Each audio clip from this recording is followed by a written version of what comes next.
Welcome back students. ये है आपके क्लास 7 का मैथ्स का चैप्टर अलजेब्रिक एक्सप्रेशंस। इसमें एक्सरसाइज 10.1 है और हम लोग क्वेश्चन 2 इसमें सॉल्व करने वाले हैं। आइए देखते हैं क्वेश्चन 2 क्या है। इसमें identify the terms and their factors. आपको टर्म्स और फैक्टर्स को पहचानना है, आइडेंटिफाई करना है। Show them by tree diagram. इसको ट्री डायग्राम में बताना है। कैसे करते हैं चलो देखते हैं। ठीक है, फर्स्ट क्वेश्चन यहां पे है, ए है फर्स्ट क्वेश्चन, x माइनस 3। अब बेटा इसमें देखिए कि टर्म्स कौन से हैं। इसमें टर्म्स फर्स्ट वाले में टर्म्स कौन से हैं? दो टर्म्स है। कैसे पता चला? कोई भी दो टर्म्स के बीच में या तो प्लस या तो माइनस की साइन होती है। ओके, तो दो टर्म्स हैं, एक x है दूसरा 3 नहीं, 3 नहीं, 3 के आगे देखो माइनस की साइन है ना, तो वो माइनस भी इसमें इंक्लूड होता है। एक है x और दूसरा है -3। ये तो हो गए टर्म्स। अब इसके फैक्टर्स देखो, टर्म का फैक्टर होता है, याद रखना टर्म का ही फैक्टर होता है। एक टर्म आपने ये निकाल लिया, अब इसी टर्म का फैक्टर x के साथ क्या कुछ है? कोई भी है x के साथ? नहीं है ना, तो x खुद उसका फैक्टर है। तो ये है आपका टर्म, राइट, और टर्म के बाद ये है फैक्टर। वैसे यहां पे देखिए -3 है। अब -3 जो है वो एक टर्म है। ये कैसे बना हुआ है? ये बना हुआ है -1 और 3 से। -1 into 3 करेंगे तब जाके -3 आएगा। तो इस तरह से हमने देखा टर्म्स x और -3 है और इसके फैक्टर्स क्या हैं? x, -1 और 3। सो बच्चों आपने देखा क्या ये ट्री डायग्राम है? नहीं, ये ट्री डायग्राम नहीं है। यहां पे जो टर्म लिखा है मैंने वो टर्म नहीं लिखना है, उधर आपको उधर क्या लिखना है? एक्सप्रेशन लिखना है। कौन सा एक्सप्रेशन? x -3। तो यहां पे आप लिख दीजिए x -3। अब यहां से आपको एक ट्री की तरह ब्रांचेस बनानी है। ये आपका एक टर्म और ये दूसरा टर्म।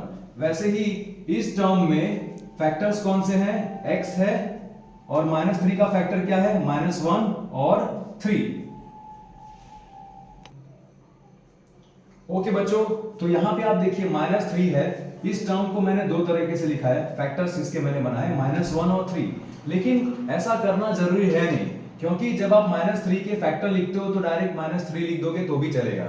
ओके, तो ये -1 लिखने की जरूरत नहीं है, क्योंकि -3 जो है उसका फैक्टर सिर्फ -3 खुद होगा। आप माइनस कब अलग से लिखोगे? जब कोई वेरिएबल होगा तब आप लिख देना। ओके, बढ़ते हैं अगले क्वेश्चन की तरफ। इस वाले को मिटा देता हूं मैं। अब देखते हैं नेक्स्ट क्वेश्चन, जो कि है 1 + x + x²। तो मैं यहां पे लिख दूं 1 + x + x²। ये हो गया पूरा अलजेब्रिक एक्सप्रेशन। इसके बाद यहां से आप ब्रांचेस बनाएंगे। कितनी ब्रांचेस बनाएंगे? जितने इसमें टर्म्स हैं उतने। जैसे कितने टर्म्स हैं? 1x और x²। कैसे पता चलता है? किसी भी दो टर्म्स में प्लस या माइनस की साइन बीच में होती है। तो यहां पे कितने टर्म्स हैं? 1, 2 और 3, इसीलिए 3 ब्रांचेस बना दी यहां पे। ओके, इस तरह से 3 ब्रांचेस बना दी। ये फर्स्ट टर्म क्या है आपका? 1 है। सेकंड टर्म क्या है? x। थर्ड टर्म क्या है? x²। आप कहोगे सर इसके आगे जो प्लस की साइन है क्या वो लिखने की जरूरत है? नहीं, वो लिखने की जरूरत नहीं होती। बट वो लिखने की जरूरत कब होती है? जब यहां पे माइनस हो ना, तब बताना पड़ता है। माइनस ऐसा नंबर है भाई कि उसको बताना ही पड़ता है कि भाई माइनस है, नेगेटिव नंबर। ठीक है, इसलिए यहां पे माइनस अगर होगा तो ही इधर बताएंगे। प्लस तो बेचारा सीधा साधा है, उसको कुछ करने की जरूरत नहीं होती। अब देखते हैं, ये टर्म्स हो गए। अब हर एक टर्म के फैक्टर, 1 का फैक्टर क्या होगा? वो खुद 1, इसलिए एक लाइन खींच के नीचे ऐसे लिख दो। x का फैक्टर क्या होगा? x का फैक्टर खुद x। ठीक है, फिर x² का फैक्टर x² कब आता है? x × x। ठीक है, तो यहां पे दो ऐसे बनाओगे ब्रांचेस इस तरह से, और यहां पे लिख दोगे x और x। तो इस तरह से हमने देखा कि इस एल्जेब्रिक एक्सप्रेशन को फैक्टर ट्री मेथड में इस तरह से लिखते हैं। ये टर्म्स हो गए उसके और ये फैक्टर्स। ऑलराइट, बढ़ते हैं आगे नेक्स्ट क्वेश्चन की तरफ। y minus Y cube, y minus Y cube. तो पहले मैं लिख दूं यहां पे एक्सप्रेशन क्या है हमारा, y माइनस वाई क्यूब। ये हो गया। इसमें कितने टर्म्स हैं, दो टर्म्स हैं। दो कैसे पता चला, देखो इसमें माइनस की साइन है ना, तो इधर एक टर्म इधर एक टर्म, दो टर्म है। अब दोनों टर्म्स में आप क्या करेंगे, ब्रांचेस बनाएंगे ना, तो दो ब्रांचेस होंगी, एक ब्रांच इधर और एक इधर। यहां पे एक टर्म लिख दीजिए y, यहां पे दूसरा टर्म लिख दीजिए y क्यूब। क्या ये सही है, नहीं, y क्यूब नहीं, यहां पे माइनस वाई क्यूब लिखना पड़ेगा, माइनस। याद है मैंने बोला था कि जब माइनस की साइन हो तो उस टर्म को माइनस की साइन दिखानी ही पड़ती है उसके अंदर, ठीक है। y के आगे प्लस की साइन, यहां पे y के आगे कोई साइन नहीं है, मतलब प्लस की साइन है, ठीक है। तो यहां पे y के फैक्टर क्या है, y खुद, माइनस वाई क्यूब। मैंने बोला था माइनस अगर आता है तो उसके फैक्टर अगर निकाल रहे हो तो इसमें एक फैक्टर आपका हो जाएगा -1, क्या हो जाएगा बेटा, -1। और बाकी y क्यूब आप कैसे लिखते हो, y क्यूब कैसे लिखते हैं, y into Y into Y, 3 बार y आता है ना, तो यहां पे 3 बार y लिख दो, 1 2 और ये 3, ठीक है। तो ये हो गया फैक्टर ट्री, जिसमें आपने इस एक्सप्रेशन को पहले टर्म्स में डिवाइड किया कि भाई ये फर्स्ट टर्म, ये सेकंड टर्म, फिर ये इस टर्म का फैक्टर ये है और इस वाले टर्म के फैक्टर्स ये है। चलो बढ़ते हैं आगे नेक्स्ट क्वेश्चन की तरफ। डी, इसमें ये है आपका एक्सप्रेशन 5xy² प्लस 7x²y। ये पूरा हो गया। अब फटाफट कर लेते हैं क्योंकि अब आपको समझ में आ गया, फटाफट कर लेते हैं। चलो अब इसमें इसकी ब्रांचेस बनाएंगे। पहले देखो कितने टर्म्स है बेटा, दो टर्म्स है, दो टर्म्स है। एक ये वाला टर्म 5xy² और दूसरा टर्म 7x²y, ठीक है। तो यहां पे दो टर्म्स हैं, तो इसीलिए यहां पे इस तरफ लिखेंगे 5xy², ये एक टर्म हो गया। दूसरा टर्म इस तरफ 7x²y। अब ये दोनों टर्म हो गए। अब इसमें लाइन थोड़ी सी टेढ़ी है बट आप समझ सकते हो, चलेगा, राइट। अब इस ये जो टर्म है उसके फैक्टर्स देखते हैं, ये कैसे बना हुआ है, 5x और y² से बना हुआ है ना। तो इसमें क्या क्या है नंबर, एक है 5, दूसरा है x और तीसरा y² मतलब y दो बार है, दो बार, y² मतलब y और एक y यहां पे, ये बन गए इसके फैक्टर्स। अब वैसे यहां पे देखो, यहां पे जो टर्म है ये कैसे बना हुआ है, 7x² और y, इन सब से। तो पहले लिखा आपने 7, फिर x² कैसे बना है, x इंटू एक्स। सो यहां पे आपने लिखा x, फिर इधर आपने लिख दिया x और फिर y। इन सबको मिलाओगे, इन सबको अगर आप मल्टीप्लाई करोगे तब जाके होगा ना 7x²y। तो ये है आपका फैक्टर ट्री मेथड, ठीक है। अब हम लोग देखते हैं आगे नेक्स्ट क्वेश्चन की तरफ। नेक्स्ट क्वेश्चन में है -ab plus 2b² minus 3a², ये है। अब इसके अंदर कितने टर्म्स हैं, इसके अंदर 3 टर्म्स हैं, ये ab वाला, 2b² और माइनस 3a²। तो 3 टर्म्स है इसके अंदर। तो इसी के साथ हम देखते हैं आगे, तीनों टर्म को पहले अलग से लिख देंगे, -ab, ये वाला टर्म हो गया। दूसरा टर्म क्या है, 2b², ये लिख दिया। फिर तीसरा टर्म -3a², इस तरह से लिख दिया। तो ये टर्म्स आपने अलग कर दिए।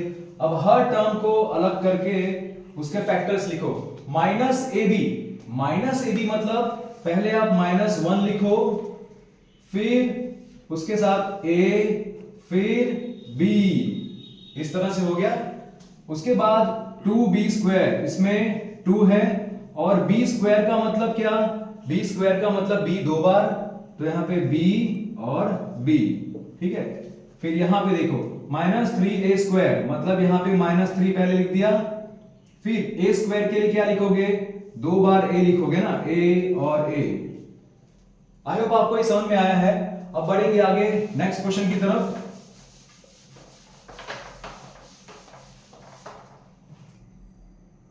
ओके बच्चों, सो नेक्स्ट क्वेश्चन देखते हैं। Identify terms and factors in the expression. खाली आपको टर्म्स और फैक्टर्स एक्सप्रेशन में बताने हैं, ट्री नहीं बनाना है, ठीक है। तो ये और भी इजी होगा। अब यहाँ पे ये एक्सप्रेशन दिए हुए हैं, उसके आपको टर्म्स और फैक्टर्स लिखने हैं। फर्स्ट वाला देखो एक्सप्रेशन क्या है, -4x + 5। -4x + 5, इसमें टर्म्स कितने हैं, 2 टर्म्स हैं। कौन कौन से, आप लिख दोगे इधर -4x और यहां पे लिख दोगे नीचे 5, ठीक है, 2 टर्म्स हो गए।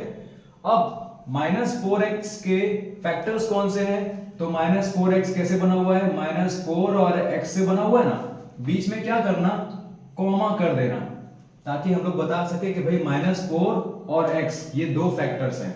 वैसे 5 के फैक्टर्स कितने हैं, 5 का फैक्टर तो खुद 5 है, ओके। अब देखते हैं नेक्स्ट वन, -4x + 5y। तो यहां पे कितने टर्म हैं, यहां पे 2 टर्म्स हैं, -4x और 5y। तो यहां पे लिखेंगे -4x, एक ये टर्म, दूसरा टर्म 5y। अब -4x कैसे बना हुआ है, सेम यहां पे जो लिखा था वही है ना, ये तो वही लिख दो। फैक्टर्स क्या है उसके, -4 और x। यहां पे मैं कॉमा कर रहा हूं, ये ध्यान देना।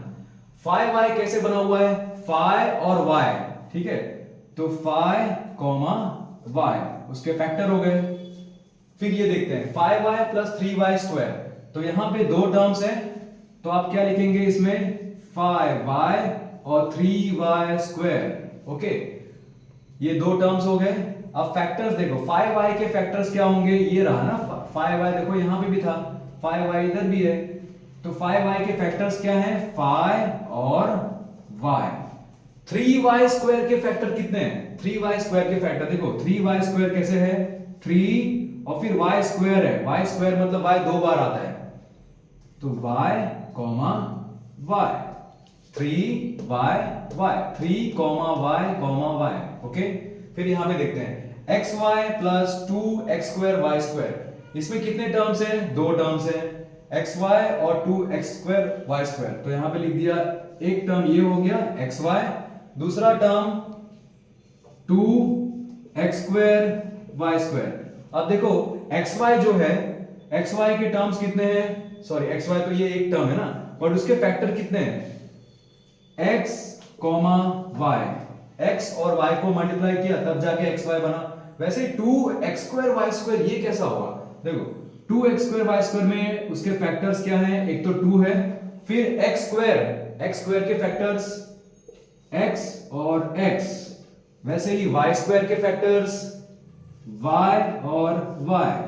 ये जो 2 इस तरह से लिखा है वैसे मत लिखना, थोड़ा सा इसको ऊपर लिखना होता है अच्छे से, ठीक है, ताकि वो दिखे कि भाई आपने y के ऊपर लिखा है। ऑलराइट, तो ये हो गया। बढ़ते हैं आगे E, F, G और H में। ओके बच्चों, अब देखते हैं अगला क्वेश्चन E।